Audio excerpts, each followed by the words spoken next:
Combined or? Yeah, I think I can. About the same.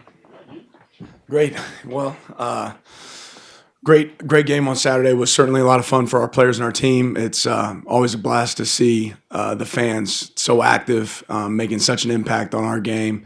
It was our most complete game that we've played to date. I think it showed what we're capable of. I think we were really solid in all three phases, but we still walked away with a lot of things that we can certainly fix. I know I say that every single week, but it's always true. Our players had a great practice today, this Monday, and they went and started attacking things that they can fix. So Zach, you're on the right. Coach, there's been a lot of talk nationally about your pregame speech and your aggressive play calling. I think Skip Bayless called it venomous vengeance. Just curious what your thoughts are on that and kind of how your words have been skewed a little bit. Yeah, I mean, I don't know Skip at all. I've never had a conversation with him. I've watched him enough to know how often he gets it wrong. So, I mean, that sounds about right. But, I mean, ultimately, here's what I say. We're playing to win the game, right? And you saw a 15-second clip from a window view outside the house of what happens in the locker room, right? I know our locker room. I'm in the house 100% of the time. I know how our players felt going into that game. And I know what it takes to motivate our players. That's my job, to motivate our players, right? He has a job. I have a job too, to get out there and to perform on the field. But inside that house, they felt a certain way. They felt a certain way about a group stomping on the O. They felt a certain way about guys talking to them in the pregame. And I'm proud of those guys because what they decided to do is talk with their pads, right? They didn't want to do anything extra afterwards. They want to talk with their pads, and they did that on Saturday. I'm also grateful and can clearly acknowledge that the attention that we got this Saturday, in large part, was due to Dion and what he's doing to college football. And if anybody can't see what he's done for college football and how he's bringing excitement to college football, you're crazy, right? And I said that last week as well. He's done a lot for the game. He's building something over there. I think that's really, really clear. There's no secret there. But it wouldn't matter if I was playing my 10-year-old son on the other sideline. I'm going to do everything I can to win. If I'm playing Bill Belichick, I'm going to do everything I can to win. Did I go for it on fourth down? Yeah, I have every game this year. Right, I've gone for it 9 times. Did I go for a 2-point conversion? Yeah, I've done it 3 out of the 4 games this year. And if we play again tomorrow, I'm going to do the same thing. I'm going to do everything I can to win a game and everything I can to motivate my team. So, that to me is classless. What he's saying there, but I'm not really worried about it. Second row. Eric. Kind of to that point, transitioning from a lot of stuff going on the periphery to this week, how have you seen the team transition and I guess early look at Stanford? Yeah, well, to that point, I'm going to talk about Stanford and Oregon from here on out. So what do I see? I mean, I see last time we played on the road, we didn't perform the way we want to. So it's an opportunity for us to go put a complete game together on the road. And just like I said after the game, you can't let your highs get too high and your lows get too low. Sometimes after an emotional win, where there's a lot of passion and energy in it, you can have a letdown. When we're certainly not looking to do that. We're looking to go out and perform again to our absolute best. Our guys, like I said, have the right mindset. They came in energized this morning, ready to work, ready to attack, anxious to watch film, and we're going to build off of what we've been building all season. Second row on the right here, Jared. You called this your guys' most complete performance to date. On the defensive side, what did you like the most? Like, what were you most impressed with after watching the film?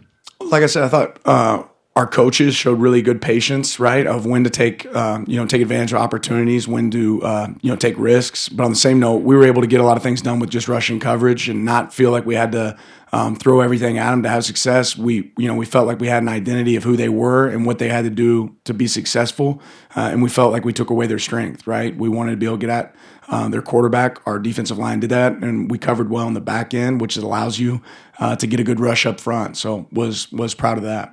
All the way in the back, Matt. Kind of touched on it there, but Stanford, they don't lead the conference in attendance. The atmosphere is probably going to be a little bit different than the last away game you guys were at. Just how important is it to bring your own juice to get a hot start in this game, to get the momentum going? Yeah, you said it, right? I mean, this is a bring your own juice game, right? It's going to be a different atmosphere, but if you step on the grass and it means something to you, right, you're going to step on there and try to perform to a certain level because you have pride, in the game. On the right, in the back, Trevor. Just from a player-coach standpoint, how unique is the relationship that you have with Bo Nix? I can't speak necessarily to it from a perspective of other coaches or what that looks like, but I love Bo. I love every player on our team. Bo's done everything he possibly can to be a great teammate and a great player for Oregon.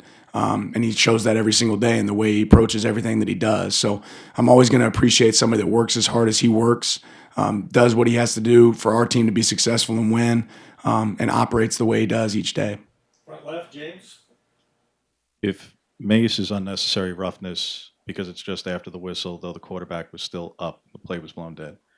What's your perspective on the two hits on Noah and Bucky when it appeared they were both down and after the whistle? And have you asked Merton Hanks for clarification as to why they weren't called? Yeah, we send penalties in every week that we agree or disagree with, and I'm still waiting on feedback to see exactly what their perspective was. I watch the Mace clip a lot because you hate it because you see a team playing aggressive, and like I've said before, sometimes you're going to have aggressive penalties, but that one hurt because we're going to be off the field on third down again, and he has to have the awareness to stop.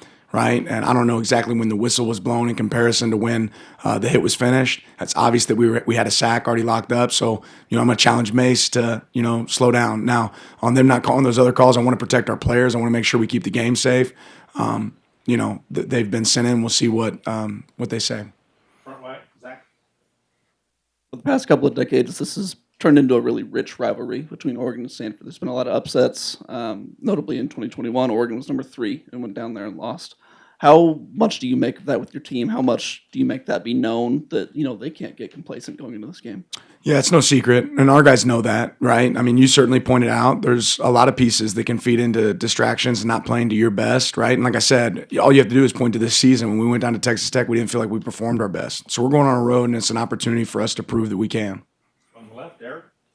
You kind of swap between two different quarterbacks, maybe the challenges that presents, and maybe if there are tendencies if one's in and one's not in, kind of thing. That both the guys that they have in there operate, a similar system. They both have the ability to run. One of their strengths is their quarterback run game. That's something that's hurt us at times this year, so we're going to get tested on that. But they both can operate the system. They're both athletic guys. Both do a really good job. On the right, Jared, second row. Yeah, following up on that, what stands out about what they do with their tight end, Eurosic? I hope I said that right. Yeah, no, he's the catalyst for them on offense. They move him around in a lot of different places. He's a dynamic threat catching the ball. He's also a physical player in the run game. He's somebody that we're going to have circled every single play, figure out where he's at because they use him and they do a good job utilizing him in a variety of ways. In the back, Matt. Teams are always associated with certain styles or traits. Stanford's always been known to be good on defense. Just what do you see on film with this group? Yeah, so I know their defensive coordinator relatively well. Bobby April is a guy that I've bounced ideas off of, and we've talked ball several times in his time back to Wisconsin. I certainly respect him a ton. He's done a good job, but what they do is they play sound defense, and they play sound defense, but they bring a lot of different pictures, right? They run a lot of different sim pressures. They do a variety of 3-deep zone and quarters. And even man. So you're going to see a lot of different things from them. I think they do a good job there. And I know it's early for them, but they're getting better and better each week on that side of the ball. Front left, James. For as much attention as gets paid to the quarterbacks and receivers in this league, and rightfully so, you're one of the few teams that might have an answer and a counter to that. How do you put a value or quantify the importance of what Kyrie is doing for you, not just this past week, but what he'll mean to you when you're playing the top 3 passing offenses in the country this season? Yeah, we've challenged him every single week, and he keeps stepping up to the challenge. I'm really proud of Kyrie and the way that he's played. He hasn't let the moment get too big. I think we're all seeing what Kyrie's capable of, and we're going to continue to challenge him, and he's going to continue to make us better with the way he's performing on Saturdays. On the right, Zach. And on Saturday, you expect to be without Noah for a few weeks, at least, without getting into his injury. What's the mindset like with the other 2, 3, 4 backs in the locker room that you can kind of shoulder that load for him? Well, first they hurt for Noah because they know this guy is a guy that steps on the field every single day and he works his tail off. He might not say a word. I mean, he's a guy that when you talk about guys that talk with their pads, that's Noah, and he's tough. This guy's from Peach County. That and anybody that hasn't been there wouldn't know, but if you've been there, you'd realize what that means. So those guys hurt for him, but they also know, hey, next guy up. How am I going to take advantage of those opportunities and make sure I don't let our team down in his absence? And we're going to miss Noah. You don't just replace Noah with another player, and especially his demeanor and his work ethic. But we've got some great backs in that room that are ready to fill those shoes. Second row on the left, Eric. Direct follow up to that, I guess, is can you get by with just using Jordan and Bucky, or do you kind of need a third guy to step up there maybe? It takes what it takes, right? We're going to play as many guys that can play winning football for us and play at a high level. And we're fortunate. We're one of the teams in the league that are fortunate to have great backs. So I'm really pleased with the guys that we have in that room. I know we can get it done with the guys in that room. We'll see how people's role grow in the next few weeks as we adapt and adjust based on that. Front left, James. Would the Troy Franklin you inherited in the winter/spring of 2022 be capable of doing what he's doing right now? Would he have made the second touchdown? Would he have executed the second touchdown route to the way that he was able to? And how far has he progressed from the player that you inherited nearly 2 years ago? Capable, absolutely, right? You know, what Troy's doing right now is tapping into the talent that he's always had, but I'm really pleased with his desire to continue to grow and get better each and every week.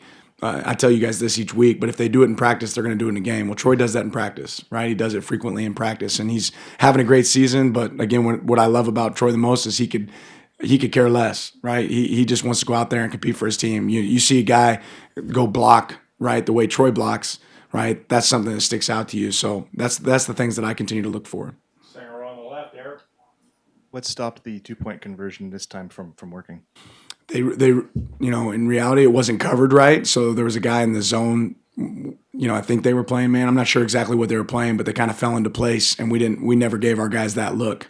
Right, the look was there, pre-snap, and then the guy that did come open was the 7 cut in the back of the end zone, and we weren't able to deliver it because we had pressure in the face. So they kind of fell a little bit into it, and then they applied pressure and got us before the ball got off. Front left, James.